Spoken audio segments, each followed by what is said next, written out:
मरने के बाद अगर पता चला कि अल्लाह का वजूद ही नहीं है। हरीश कुमार फिजिक्स में पीएचडी के बाद भारत की एक अहम यूनिवर्सिटी में लेक्चरर पोस्ट हुआ। हिंदू धर्म से पहले ही मुतनफ़र था।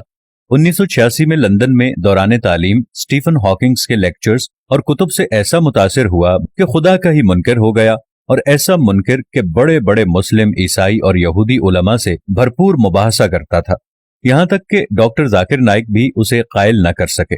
डॉक्टर हरीश ने बताया कि 2005 की छुट्टी के दिन थे।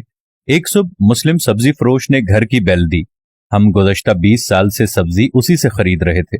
उस दिन मैंने उसे चाय की ऑफर की तो उसने कबूल कर ली। हस्बे मामूल खुदा या अल्लाह के वजूद पर उससे बहस शुरू कर दी। 30 मिनट की गुफ्तगू से मालूम हुआ कि वो सीधा साधा मुसलमान है जो 5 वक्त नमाज पढ़ता है। हाँ, वो सौदे में बहुत ही साफ गो और ईमानदार था। माल निहायत मुनासिब दाम में बेचता था। आखिर चलते हुए उसने एक ऐसी बात की जिसने मेरी जिंदगी बदल दी। कहने लगा, डॉक्टर जी, तुमने खुद बोला कि तकरीबन 6000 से 10,000 साल पहले, 10,000 साल से इंसानी तारीख में पैगंबरों की कहानियां चल रही हैं और सब के सब एक अल्लाह और जन्नत दोजख की बात करते, और साइंस मरने के बाद के हालात का जवाब दे ही नहीं सकती। और अब 2 ही इम्कानात हैं, अल्लाह का वजूद नहीं है या तो फिर अल्लाह का वजूद है। अगर तो अल्लाह का वजूद ना हुआ तो मरने के बाद हम दोनों बराबर होंगे, लेकिन अगर आगे जाकर अल्लाह मौजूद हुआ तो फिर आप पकड़े जाएंगे। दोनों सूरत हाल में फायदे में कौन हुआ, आप खुद ही फैसला कर लेना। इसलिए बेहतर है कि अल्लाह को मान लें और उसके कहने पर चलें। उसका कुरान तो इंसान को सीधी राह पर चलने का कहता है। मैंने सारी जिंदगी प्रोबेबिलिटी के लेक्चर्स दिए थे, लेकिन उसके जाने के बाद सोचा कि इस प्रोबेबिलिटी की तरफ तो कभी मेरा ध्यान गया ही नहीं कि दोनों सूरतों में अल्लाह को मानने वाला फायदे में रहेगा।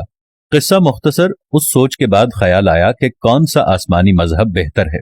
मजाहिब का इल्म तो मुझे पहले ही काफी था। डॉक्टर जाकिर नाइक के एक लेक्चर में 1400 साल से पूरा कुरान मजीद का हर्फ बहर्फ होने का सुना, तो इंग्लैंड में क्रिश्चियन मिशनरी इदारे से इसकी हकीकत दरियाफ्त की, तो सब ने इस बात की तस्दीक की। अल्हम्दुलिल्लाह, आज मुझे और मेरे सारे घर को मुसलमान हुए 15 साल हो गए हैं और मैं इस्लामी तालीमात के लिए केरला शिफ्ट हो गया हूं। मेरी 3 बेटियां हाफिज कुरान हैं और अल्लाह करीम ने मेरी जिंदगी ही बदल दी। उस सब्जी वाले अब्दुल अहद से मेरी दोबारा मुलाकात कभी ना हो सकी, लेकिन इस्लाम कबूल करने के बाद मैंने अपना नाम अब्दुल अहद रख लिया, क्योंकि वो एक सच्चा मुसलमान था, और सच्चे मुसलमान की सबसे बड़ी निशानी ये होती है कि वो आपको कोई ऐसी बात जरूर करेगा कि जिसमें उस पर अल्लाह का तवक्कुल इतना वाज़े होगा कि आप सच्चे मुसलमान को देखते ही अंदाजा लगा लेंगे कि जरूर इसके पीछे किसी बड़ी गैबी शख्सियत का हाथ है।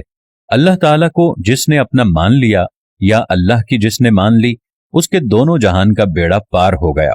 जैसे उस गरीब अब्दुल अहद सब्जी वाले ने अपनी एक ही बात से बहुत बड़े प्रोफेसर टाइप के दुनिया के बड़े से बड़े बंदे को उसकी जिंदगी की हकीकत बता दी है। यही अल्लाह का सबसे बड़ा मौजज़ा है। अल्लाह जब जिसको चाहता है उसको ईमान अता फरमा देता है, और जब जिसको चाहता है कि जो अगर अल्लाह की राह के ऊपर नहीं आ रहा तो उसके दिल पर मोहर लगा देता है। खुदावंद करीम से ये दुआ है कि ए मेरे पाक परवरदिगार, हम सबको ईमान की हालत में रखना। हमारे दिलों में अगर मोहर भी लगे हुए हों तो अल्लाह हमें माफ फरमा दे और हमें अपनी बुजुर्गो बरतर हस्ती की तरफ मोड़ दे। आमीन, सुम्मा आमीन।